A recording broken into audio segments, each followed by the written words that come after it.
Went to a grocery store, heard a woman screaming, and she was looking down at a man, and in that exact moment in time, I hadn't realized it, but he had been shot. Ladies and gentlemen, coming to you from somewhere in New Zealand, it's the Dave Benson Show with your host, Dave Benson.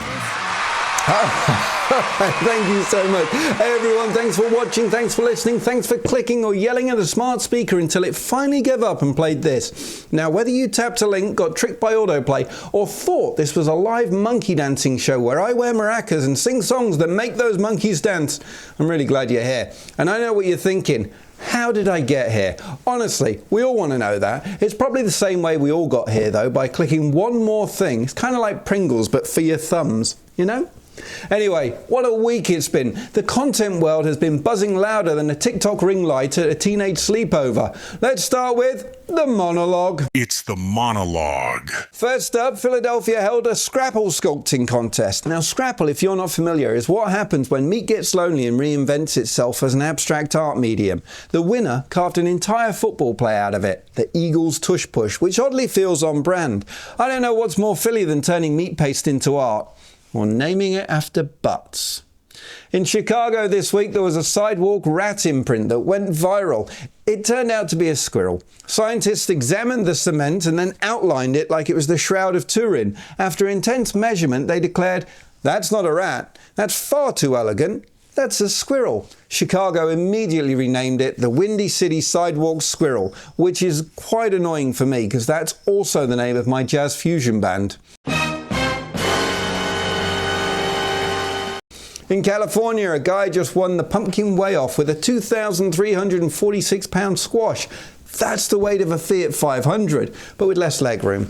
He set his children on it like it was Simba's rock, because nothing says childhood memory like posing on a mutant vegetable. In Egypt, I love this one, Tom, a strongman named Kabonga pulled 2 ships with his teeth. Look, I can't even get a chip bag open without crying. Kabonga's out there dragging cruise liners like he's flossing the Suez Canal. There are actual trains doing less work than this man's jaw. Portland, Oregon hosted a world naked bike ride in the rain to protest the National Guard's deployment. Nothing says peaceful resistance like a bunch of wet bottoms on a steel bridge wearing nothing but optimism and Crocs. In California, a Danish artist built giant wooden trolls in forests, all out of recycled junk. They are huge, expressive, and some are even planting fake gardens. The project is called Trolls Save Humans, which also describes the plot of at least 4 Pixar movies and one of Elon Musk's lawsuits. North Dakota is being invaded by squirrels. Not metaphorically, like actually ground squirrels. There are now as many squirrels as people, which is fine until the squirrels unionize, and let's be real, they're going to demand universal acorn income. In Cyprus, there's now 1 cat per person. It's not just a Mediterranean paradise, it's Cat Island. The government's tripling its neutering budget, but at a 1-to-1 cat-to-human ratio, it's only a matter of time before the cats demand voting rights, and I, for one, welcome our fluffy overlords.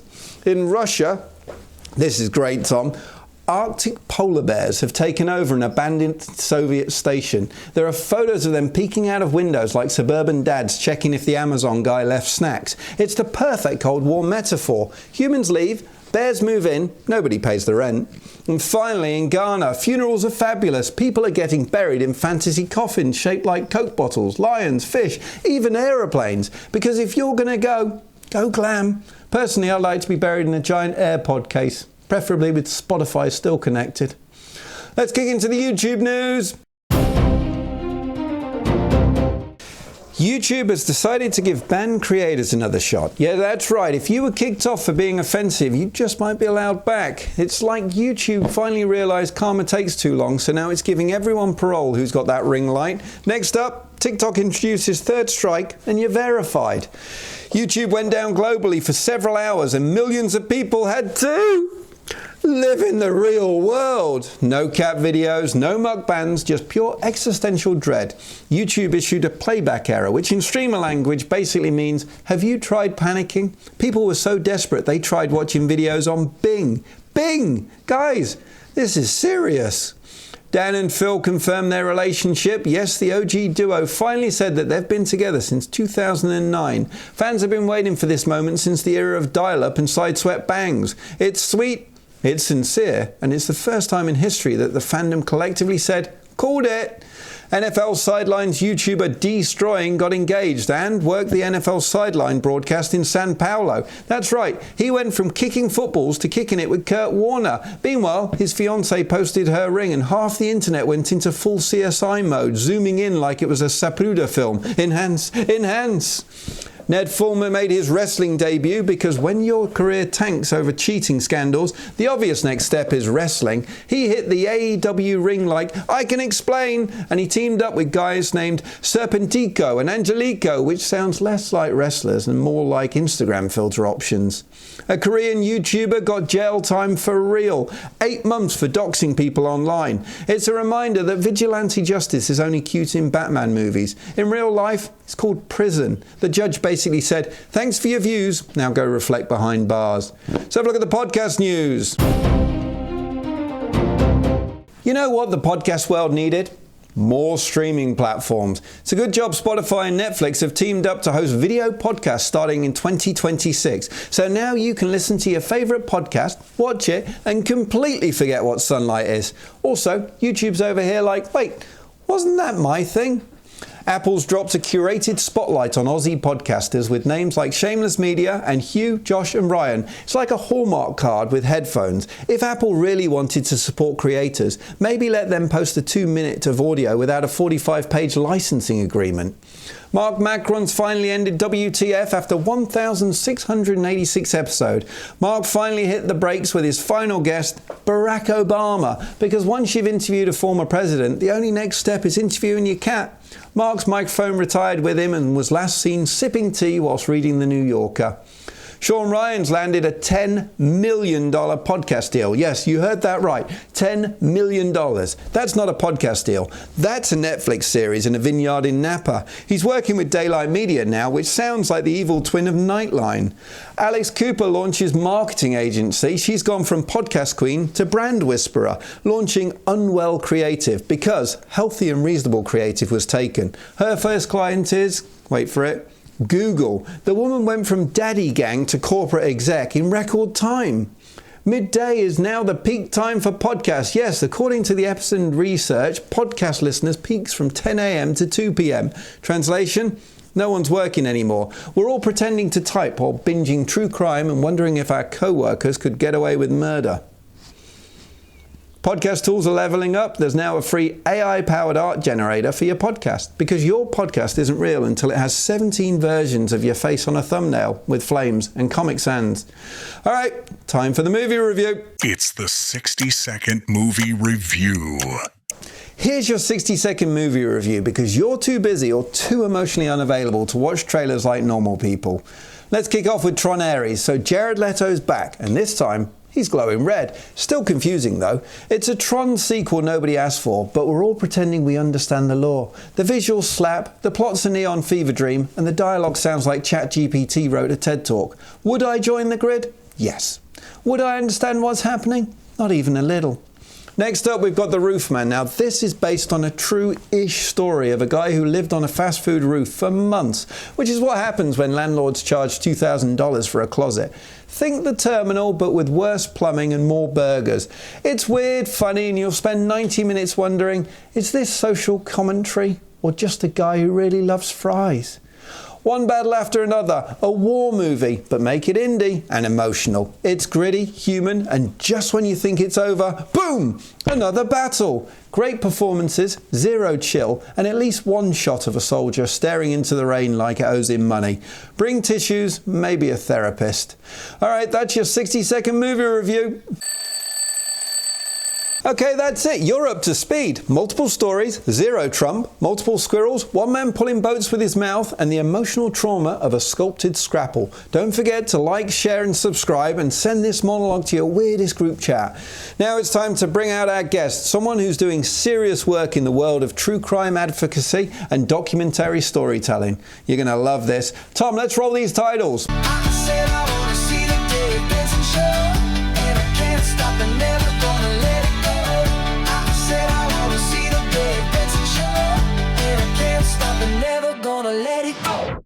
Our next guest has spent the last decade turning the true crime genre on its head. She once volunteered at Sundance, which inspired her to make her own documentaries. She's now developing a feature that refuses to glorify a serial killer. Instead, she amplifies the voices of victims and families. She's a freelance producer for networks like Max, Investigation, Discovery, Oxygen, ABC and CBS. Yet she still finds time to host a weekly podcast that discusses ethical and emotional complexities of true crime storytelling. She even partnered with NASA Plus with the Sundance Institute to create a festival panel about asteroid defense. A certified sexual assault advocate and a fierce voice for trauma survivors. Please welcome to the show, Celene Beth Olsen. Thank you. What a kind introduction. Thank you so much for summarizing that. That's fantastic. Absolute pleasure. It's a long introduction. You've been doing heaps. Yeah. And there's still one major thing in there too that I just recently have done. So yeah, I'm happy to dig in wherever you'd like to start. Let's start. So whereabouts in the world are you today? Where are we finding you? I am in the state of Utah in the United States, Okay. which it's a wild time right now, to say the least. Wow. And it's a Thursday night over there? It's a Thursday night, yes. Uh-huh. What does Celene do on a Thursday night? What's your typical Thursday night? Do you kick back, relax with a movie? Are you out partying? Are you preparing for the Friday party? No, those days are over. I've got a 2-year-old toddler that my husband and I are chasing all the time. So when I am not doing all the heavy work, I am mom and I love every single minute of it. So usually, yeah, my nights are getting my kiddo down, and then I like to sink into either a really great scripted television series. Right now we're watching 6 Feet Under. Um, Obviously still just within like the darker lens of things. But I also watch a ton of reality TV too. So My wife would yeah. love that. She loves her reality as well. I need it. Celine, let's go back to the start. So, Yes. little Celine, let's start. What did you want to be? That's a great question. Yeah, first and foremost, I grew up as a dancer. I always envisioned myself to continue dancing, and by the time I got to college, things weren't going as planned, and my eyes started opening up to other areas of the world, meaning storytelling. And I just didn't know what I really wanted to do until I took a Sundance class at the University of Utah. And it was a course that was done just in January. You would get to attend 8 screenings of your choice, whatever you could get tickets to. And then I had to write about every single film I saw. And that was kind of the moment that it was like, oh, maybe I want to make documentaries. And shortly after that, I was like, all right, I'm going to jump in. That's when I started volunteering for Sundance. And just by sheer dumb luck, I was placed in the documentary film program as an office assistant. And that's really where everything changed. My second year with the documentary film program opened my eyes to filmmaking, but what ultimately introduced me to my first feature-length documentary that's still in progress, which is Killing Theodore, which is, yes, about Ted Bundy. Loosely Wow. about Ted Bundy. You've been inspired by true crime. What inspired you to go in that direction? Was it just a natural passion to find out what makes these people tick, or? That's a great question. So actually, I'm happy to announce my first short documentary will be released next year, telling my entire story of how I got into the true crime space. And I just finished it. I just finished. It's titled The Sundance Kid. It is literally a visceral mediation of becoming a Latinx true crime filmmaker, being an actual Parkite and raised in Park City, and spending a decade of my life behind the scenes of the Sundance Film Festival. But I equally share what cases kind of opened my eyes. The first time I ever saw my first crime scene at age 6. I very much lived a life that ultimately brought me to my true crime era, if you will, as young as that. And watching like the Rodney King riots as a child, and my grandmother, it was literally happening on her street in LA. There's just so many layers of crime that has followed me. And naturally, I moved into this space when it came to storytelling, and the rest is history. But I'm very excited to share with the world exactly how I got here and how true crime has kind of shaped my whole entire existence, if you will. You, at the age of 6, you've got to expand on that, Celene. I Yeah. honestly, everyone's going to have to wait for the documentary, and Yeah. we'll put details of that. But what the hell? Yeah, yeah. It was right when my family moved to Park City, Utah. Literally within the first month or two, went to a grocery store, heard a woman screaming, and she was looking down at a man. And in that exact moment in time, I hadn't realized it, but he had been shot.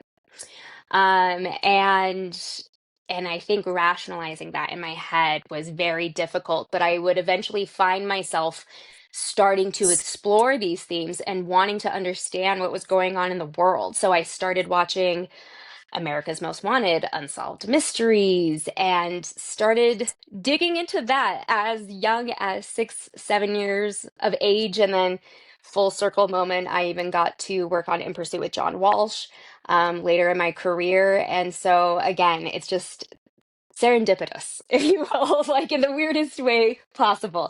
But yeah, so really, it's kind of when it really kicked into full drive is when I had that moment. Your teachers and your parents must have been curious and worried about you to have such an interest in that kind of true crime. Nobody knew. Nobody Oh, knew. I hid it. So I used to, I mean, I was a sneaky kid. I would put on my cartoons, and then when the adults would go bye-bye, I would flip it to those shows. And then when they would walk back, I would flip it back to the cartoons. So they had no idea I was actually digesting this information and holding it in for years and years and years. And it wasn't until honestly in the, I would say probably 2012, 2013 was when I finally started realizing maybe I do have some type of interest in crime. And I think that was kind of the aha moment, and watching how it's evolved, especially over the years, how prevalent true crime actually is around the world. It's not even, just here in America. It really is international now. but the fascinating thing for me is to have such an interest in true crime, and Hmm. then you navigate to true crime storytelling rather Hmm. than police or law or something such as. Was there ever a draw to go down that path and try and solve it rather than tell the story of it? Never. Never, never, never, never, never. No, I would say because I have worked so heavily with law enforcement, from US Marshals to FBI, understanding what their jobs really entail, and understanding how much of your life you have to dedicate to that, while also trying to rationalize in your brain what you're looking at and trying to understand how people can go down this pathway, which has ultimately led me to my new career path, and which is a certified mental health coordinator, which is on the likes of like an intimacy coordinator that we are starting to learn about in the entertainment industry. And this is something that's so new and fresh. But what I've realized in storytelling, especially in true crime, how much secondhand trauma and vicarious trauma I have put on myself over the years. So, this new role and position, I not only support the participants in a documentary, but I'm also supporting creatives and directors and producers and crew, because our brains are not trained to, digest this information. And so, however I can do that and show support and trauma informed care, that's really where I'm at today, and really advocating for safer practices when it comes to true crime storytelling or any type of storytelling involving trauma. Yeah, you're absolutely right. Because if you think back to the years of film and television that we've done, people are asked to depict some quite horrific scenes. I mean, outside Yes. of horror movies, like Yes. for someone to sit there and say, this is how someone killed someone and this is what you want me to portray and how you want to do it, Yep. that's disturbing on a whole Yes. new level. And then to Yes. walk away from that to go, all right, well, it's Wednesday, I better do the groceries. That's how there's no disassociation with it at all. It's Mm-mm. going to stay with you. So, Mm-hmm. and it's only Mm-hmm. discovered now that this is something we need to start working on. Yeah, absolutely. And you're right. You are exactly right. And when we're working with something like trauma, especially for actors who are depicting really severe, intense characters, their body doesn't necessarily know it's fake. And so it's having to safely walk them through that. But because in the entertainment industry, they're just navigating naturally as artists, it hasn't been a real thought. But we think about all of these amazing films and shows that we are consuming. But at the end of the day, what it really comes back to is how is it impacting not only the actors, but the people who may have had similar lived experiences?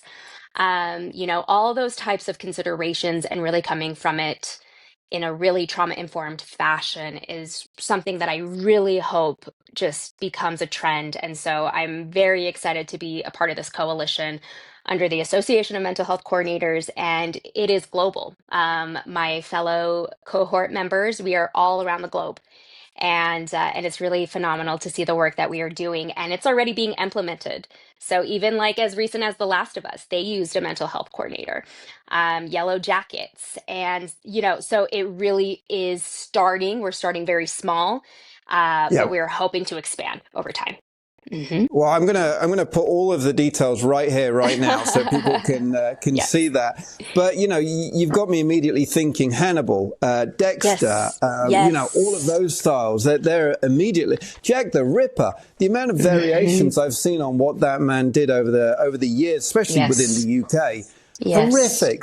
Yeah. But yeah, people are just working through and living, and then moving on to the next To project the next straight project. after. Bingo. Bingo. Yep. Wow. Exactly. Is anyone going back to help the people who never had this? So, Yeah, that's a great question. I don't know. Like, it's really interesting because I think it's still such a, it kind of feels like sometimes people hear the term mental health coordinator and they might think that's a mental health police officer, just like intimacy coordinating, where people are like, oh, well, you want to tone down sex scenes. Not necessarily, not even at all. It's to support the vision of the yeah. directors, of the project, of the writers. And same thing here. But I think, like I said, in this industry, we've been operating so much without any type of support or trauma informed care or anything like that. So it is kind of going backwards a little bit to explain to people the why. But because my job is can be crafted in the way that supports this project, it's really a matter of meeting people where they're at currently and just advocating for stronger practices. But there's a lot of education that I need to provide to directors, producers. I mean, everybody in the room can be impacted by the storytelling. And I've seen it firsthand. And I've seen that by producing so many different types of series on all of these networks or streamers, and identifying that even within my producing teams or my crew members, we are experiencing that secondhand trauma and we haven't been able to have the language or understanding of what kind of support, what that would even look like. And so getting to be a part of this movement, if you will, is such an honor and such a privilege. I love it. How do you know what to do in terms of, does someone say, right, we're producing Bob the Ripper today? Hmm. Hmm. Do you get a copy of the script to see Great what these question. people are going through, and how do Yes. you get involved? Yes, so that is very much a part of it, is reviewing a script, identifying all the areas that I could support in. How could I support this individual with the actor? Especially when we're thinking about the people that have to be the perpetrators, like you were saying, going into that type of headspace is really difficult. And then you also throw in method acting and what does that actually look like? Are you practicing self-care? How I'm trying to understand, what they're fully how they get into that space. But it can start as soon as they start writing the script. But if a script is already done, then that gives me the opportunity to go through, identify all those areas, assess risk, and again, and offering the support to the actors, to the creative teams, whoever it may be, and allowing them to say yes or no, that they would like my support. And as you can imagine, some people are like, I already know what I'm doing. I don't need you. However, there's still some questions though, but what do you mean you can offer this, this, and this? And that's really how I spent my whole summer was doing certifications and trainings. And so, I have training in suicidality. I have training in substance use, um, disordered eating, all of these areas that we are seeing depicted on camera. So how can I better show up and offer that care and support? And like I said, it feels a little bit like I'm going backwards before we can even move forward.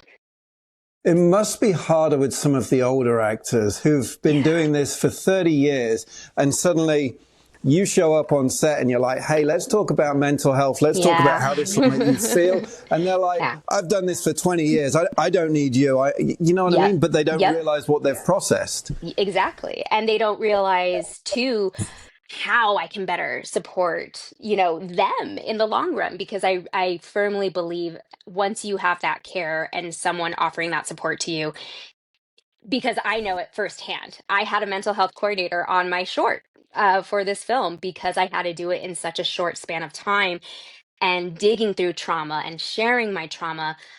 It was very important for me to understand on this side as a director myself. So, how that impacted me, and now being able to verbalize back to the directors that I get to work with now and say, this is how it did help me. Here's what I can offer to you. So, it really was a great duality to experience that. Is there another level on this which goes back to the authors who create the stories? Because Mm, they conjure up these stories from wherever within their mind, whether it's own personal things that have happened or whether it's just mhm. creative nature. But does anyone then read the story and say, hey, Sue, we need to have a chat about this? Like, where did this come from? Yeah. It can be a part of the writing process, and that's another element, right? And I actually just met with my first author earlier this week to have that discussion. And even though, again, that's kind of a new space per se, it's still important to understand how the writer or writers get that all combined together? Is it lived experience? Is it what they've observed in the news? So however they're compiling these ideas, yeah, I really hope it comes to a point where they see the need and care where I can equally support them to be able to navigate that and then offer such incredible, amazing scripts. And you also do a true crime podcast as well, I believe. Yeah, yes. So, yeah, woof. I do have another podcast. Yes. So, True Crime in Hollywood, a personal tale, which I've done 2 seasons of. And there are 44 episodes that I was able to compile in under a year. And I'm currently taking a little break just so that I can get up to date with all of everything else that I'm doing. But it was important for me to be able to share with my audience what this work actually means. And I interview not only creatives, producers, or crew who, help craft these amazing series and everything that we watch, but on the other hand, I also interview trauma survivors who are featured in podcasts or in documentaries, and they share their experience. Because I think it's important too that we understand that true crime is, in fact, lived experiences. And being able to provide context to people to understand what that actually means to participate in something as big as a documentary. And because documentary film has become so more prevalent, I would say, in the last 5 years, especially in true crime. It's really important to understand what that actually means when we're talking about consent, how much of their story is actually provided. Were they re traumatized? If they were, how did they get through it? having these really hard conversations, but doing it with a lot of intention and care, and again, and giving that feedback back to one, just people who consume it, but also the entertainment industry to understand where we can show up and do better. Wow, that's impressive. It must be hard Thank you. it must be hard for these people to talk, but it must be hard for you to work out. I mean, for me doing this show, it's pretty easy. My questions, I can go in a pretty straight line, and Yeah. I won't offend, upset, or do anything. But once you're doing that with victims, survivors, hmm it hmm must be really hard to know where the line is to be able to get them to either open up or to tell their journey in the way that it should be, rather than an emotional journey which you can't understand, if that makes sense. Absolutely. Yeah. And a lot of that comes from my own lived experience, being able to break my silence internationally with Rolling Stone magazine twice. That is kind of the beautiful nature of my relationships with trauma survivors, is that I'm one myself. So I speak their language. I've gone through what they've gone through in some capacity. And being able to find that foundation together, and then we do pre-interviews and we collaborate and we talk about what is it that you want to amplify, how can we curate this to make sure people understand what you're saying. And I'm a firm believer in collaboration, because that allows consent and giving them autonomy to tell their stories and represent them the way that they would like to, rather than crafting it to fit a narrative, or story beats when it comes to, television or film, even for that matter. But truly, from super high profile cases that we've all heard about to the ones that we have not heard about, giving that wide range of opportunity to so many different people. And even the trauma survivors that have reached out since I've taken my hiatus is astronomical and very prevalent to today. And so I'm very excited when I do get to return back to the podcast and now amplify this next group of individuals, because they are definitely coming out and they can see the benefit of the work that I'm trying to put out there for people to fully understand and humanize this genre that's so popular. What would you say is to you, the biggest, best, or most intriguing true crime story you've ever heard or had told to you? Wow. Oh my gosh. There are so many. Um, I think I'm gonna go with Sherry Papini. Sherry Papini was the woman who went missing in California, and she returned 28 days later. It was during Thanksgiving, and there was recently an HBO documentary that amplified her story. And I have been in contact with Sherry over the last few months, and now being certified in trauma informed, specialties, and understanding how this all looks, on top of understanding abuse and all the gray areas that come within it. I have to say Sherry is probably the most eye-opening to understand really how media crafts the narrative. Media allows us to not have any type of critical thinking and taking what they put out there as truth. And when we don't know the full complexities of these cases, and that goes across the board for every single case that I've ever looked at, it is not just a crafted little morsel. There are so many layers. I mean, I have had case file boxes in the 900s of documentation, and like I said, when it comes to real life cases, it is formulated in a short form format, but in reality, what it is, and we're talking about trauma and all of, like I said, the gray areas, if you will, and fully understanding what happened. um it's a lot more nuanced than people actually think. So I would have to go with Sherry. Wow. Do you ever get interested in cold cases and just think, oh, maybe I'll throw my hand at that? Cold cases, yes. I have uplifted quite a bit of cold cases.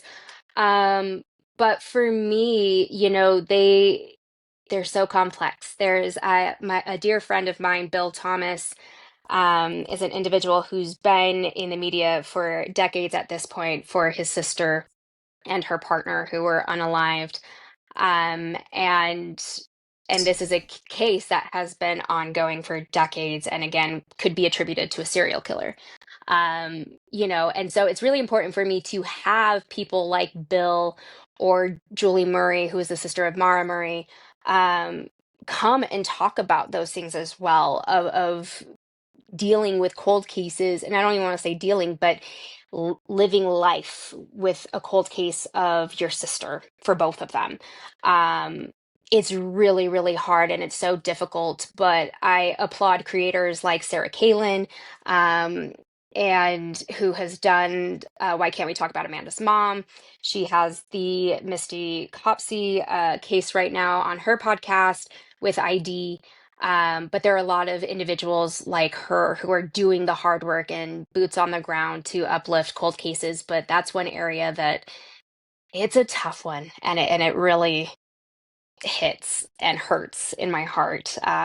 Because yeah, I mean, there's so many cases out there that deserve the amplification, and like I said, it's really important for me to give those individuals a platform as well to share how that impacts them over the decades. Yeah.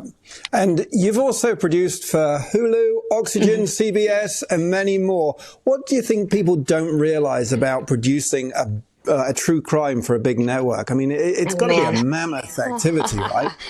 A lot of legal checks. I'll tell you Oh, that. Jesus. Yes, and it is it's a beast. It really is a beast to produce because you are on a strict timeline. Whereas with independent film, I can take my time. I can do that however I need to. But when, they green light a documentary series and it's boots on the ground, I mean, they have a schedule, right? You've got to be out filming by this month, and we need the deliverables by this month. Oh, And it is stress. It is turmoil. But I have done such a variety of different stories and shows. I mean, In Pursuit with John Walsh, I was chasing fugitives. I was chasing bad guys all over the country.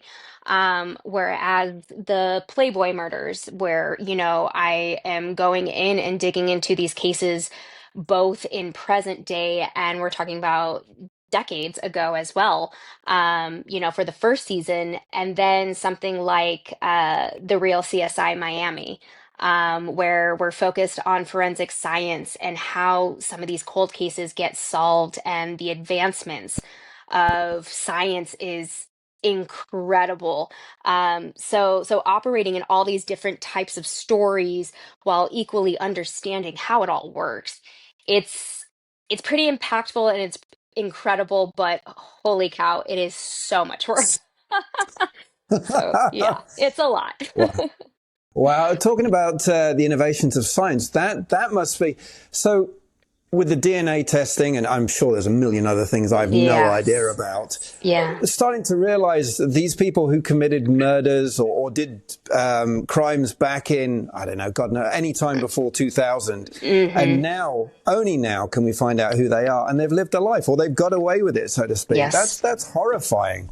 Absolutely. And when you really think about how far the advancement has come, it's wild. I mean, even from the days of Ted Bundy, where they were looking at, dental impressions to try to solve the case, to where that's at today. It's pretty wild, but I realized producing that series, even myself, I don't even, fully understand how they were able to get to this point of being able to test, something as far as the dirt and, the waters of things. And because it was isolated to Miami, as you can imagine, the crimes were quite varied, Yes. in Florida. But at the end of the day, like I said, it's incredible to understand. I thought it was just touch DNA, and it is so much more than that. And kudos that is something that they continue to do and to push and to figure out how to close these cases to give these families justice. And that's really what it's about at the end of the day. Yeah, I agree. What's the fascination with Bundy? What drew you towards that story?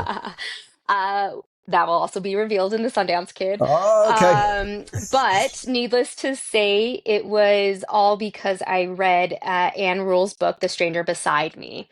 And Anne had met Ted in Seattle in the 70s when they both worked at a suicide hotline. And when I learned that fact, I could not stop thinking about it. How can you be actively saving lives while taking lives? And it kept making me wonder, again, how people function in this world to be able to do good, but then you're doing this. And so I kept coming back to what were people's lives actually like, being impacted by a serial killer that we all pretty much know about or have heard about, because I'm a firm believer we don't need to hear Ted's story ever again because it's been done over and over again. But I will say that nobody has fully investigated what false narratives have been put out there, especially individuals who were involved in those cases and curating it to be able to sell their books, or be able to amplify their own stories. And I'm proud to say that my investigative journalism skills really came into play during this journey and process, and finally demystifying a lot of what we have learned to be truth when it comes to Bundy, and everything that I have found out to actually be, the lies and the truth. And I finally have a full understanding of where those actually lie, how systems failed so many women and girls because he did murder children. He did, very much was a sexual rapist, that most people don't realize or know. I have seen police reports from the 70s,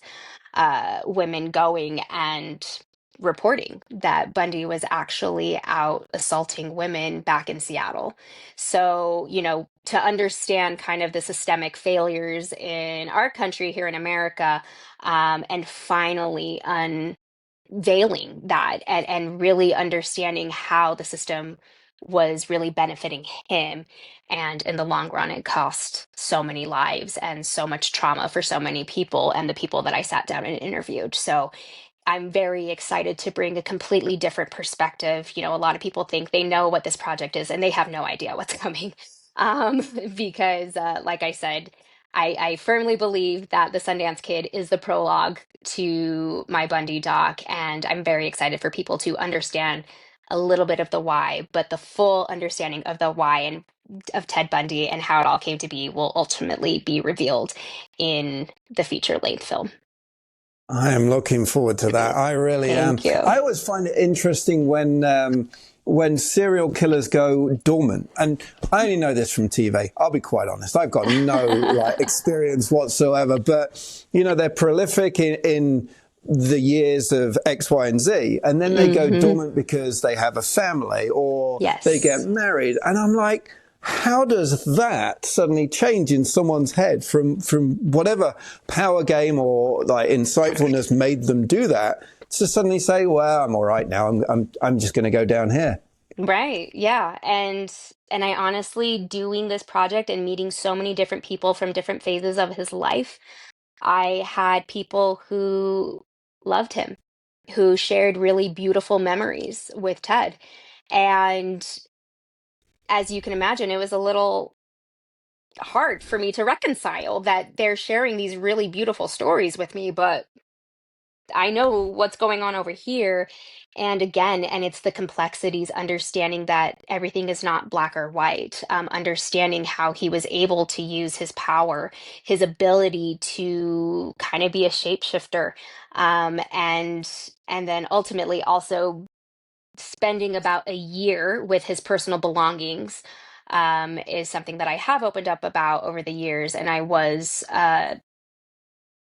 in my very early novice days, I was offered a box of his personal belongings that somebody had collected after he was extradited to Colorado for the murders there. And they said, I don't know if this would be of benefit to you for research. And I saw every version of Bundy in that box, from unsent letters to poems to short stories, even down to stalking notes. And, I would do things very differently today than I did 8 years ago when I started the project. But I never knew how close I could get to a serial killer and see kind of to understand a little bit of what was going on in their brain. And even when they were trying to create art, if you will, and trying to interpret that for the world is a big responsibility for me.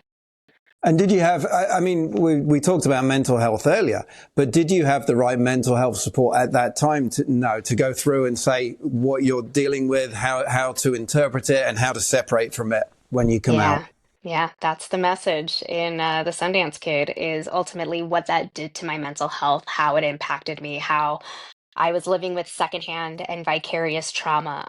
All of that is explained in this film. And I think for true crime lovers on top of creatives, it will really resonate to them, because as much as people really like to glorify and, ask me a million questions about my job and my career path, um, it has taken a big toll on my mental health, and thank goodness for therapy and EMDR. And no, I did not have the support, and it definitely finally came to a breaking point to when I realized this work actually is traumatizing me, and to be in such a dark space in the universe, if you will.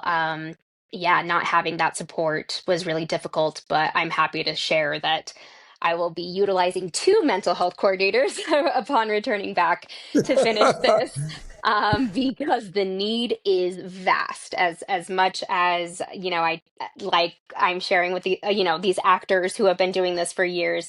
That's why it was important for me to step into mental health coordinator role, because I see the benefit, and now I understand what I actually need to be able to complete this project. And thankfully, I was smart enough to pause and stop so that I could properly process. And I'm still actively processing the trauma that I had initially inherited during those first 2.5 years of traveling all over the country, and listening to all these different stories, because it does come up. It does come up. And it's, even whether you realize it or not, it's there. Wow. It reminds me, so back in the 90s, I worked for a call center in the UK, and the call center was the emergency services. So you'd take the call for police, ambulance or fire, and then reroute it through to wherever it needed to go. And you'd have to listen to the call to make sure it didn't connect. Yes. And in the mornings would be cot deaths and hangings. And then, midday would be any form of work injury. And then in the evening, mass fights, victims, whatever crimes you can imagine. Yeah. And back in the 90s, working through that, the only support and the only thing we were told was, if you have a bad call, go and have a cigarette and then come back afterwards. And that was all we had. And you've just made me think of it. There was absolutely nothing for us to say, what you've just heard, you need to process. It was just, take 5, you'll be fine. Amazing. And it's the same thing in the entertainment industry, right? And that's what I had to learn was, oh, I'm jamming my brain like you. Just like you said, this is just second nature. You know what shift you're working, and you know what you're possibly going to get. But which is why I'm taking some time off from the podcast, because I finally had to check myself and say, you know what? I have not taken an adequate break from producing or storytelling with true crime. And now that I'm shifting into this coordinator space, I have to put my mental health first in order to keep going and be able to show up for others who are actively going through this process as a creative. Yeah. Celene, let's shift gears a little bit. Sure. I'm going to play a game with you. So this is a game called Nonsense or News. And you've got to tell me if these headlines are true or false. Okay. Are you ready? I'm ready. Okay. A Wisconsin woman was arrested for arson after claiming witchcraft traps and satanic rituals set her apartment on fire. True. It is true. It is true. There's Yeah. some crazy ones. In Montana, a town mayor was charged with embezzling funds from a youth sports league to finance a luxury cabin. True. It's false. That one's a False. false one. Yeah. Yeah. A Californian divorce lawyer was buried on her own ranch. Her foster son allegedly granted himself power of attorney and faces fraud charge in relation to this. I've got to say true. It is true. It's true. It's not the first time I've heard something like that. Yeah. An Ohio man reportedly shot 2 physicians after being denied drugs at a rural clinic. It turned out he was armed with a replica firearm. I mean, I would have to say true. Celene, your mind, that was false. Your mind is true for all. I'm worried about what you've been exposed to here. I mean, at this rate, you can imagine the amount of cases that I have read. I have read some type of variation of every single one of those. So, yes. This one's Florida, so it could go either way. A Florida social media influencer was arrested after faking her kidnapping for content, claiming strangers had taken her, then later admitting she staged the whole event. I feel like I would have heard about that, so I'm going to say false. But It is false. okay. Yeah. A man in California sentenced to 10 years for forging documents to create a fake non-profit that raised millions for animal rescue. I'm going to say true. It's false. False. That's it. You've Man. completed. I think you did very well. At the end, I think you kind of saw through them. Maybe. But like I said, I have heard some type of variation of crime in that, in some capacity. So, Celene, what's coming up for you in the future? What have we got to look forward to? man, yes. So, needless to say, the Sundance Kid, as one can imagine, I submitted it to the Sundance Film Festival. It is still very competitive, so I don't know if it'll get in. But I'm also submitting it to other film festivals, but ultimately it will be released next year regardless. And as I shared, it is such an important story, and to educate on what secondhand and vicarious trauma looks like, while also understanding this new role of mental health coordinator. And with that being said, if you are a creative and you're interested in learning more about mental health coordination, please feel free to check out my website, celenebethmhc.com. And then True Crime in Hollywood, A Personal Tale, I will be returning probably in February of next year. Because like I said, I have not taken a beat or a break doing anything. I've just been true crime, true crime, true crime, true crime, and I'm finally at my point of, okay, maybe I should take a break. So I'm excited to return to the podcast when that time comes. But like I said, there's 2 seasons available everywhere that you get your podcasts, and please feel free to listen to those because, like I said, there are so many incredible people that I know. That they know, like household names, especially in America, while equally listening to those who maybe don't have the same amplification of their cases or their stories, and just really understanding what it means to go in front of a camera or, go on a podcast and share your story and how that actually impacts people. So any variation of those things, that's what I eat, sleep, breathe is just ethics and true crime. And I love what I do. So yeah. I love it. Celene, thank you so much for being here Thank today. you, All Dave. of those things that you've mentioned, where do you want them? Do you want them up, down, left, or right? We'll put them on the screen. Ooh, oh my gosh. Honestly, we can go up. Let's We'll go put them up. up. So for all of Celine's details and everything Yes. she's mentioned, we'll have them up there. We're going to be back right after these messages. Hi, I'm Aaron Ryan, author/voiceover artist. Be careful or you'll end up in my novel.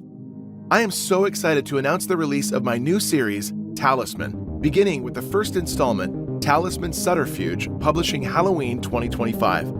It's a reluctant hero vigilante thriller, and for those of you who really enjoyed my Dissonance Alien Invasion saga, you're in for a surprise. There are several familiar characters making appearances in this series, and I know you'll be excited when you stumble upon their names in the first book.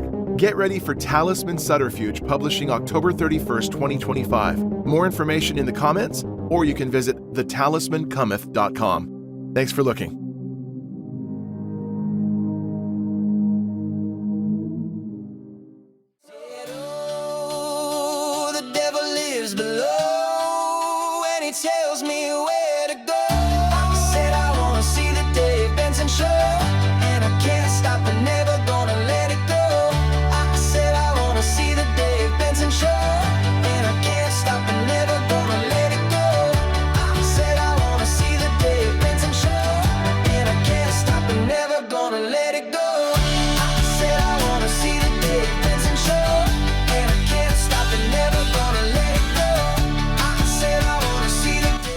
All right, you better hit subscribe now, or I'm going to turn this show into a live reading of my grocery list. Now, don't test me on this. Couscous is on there twice.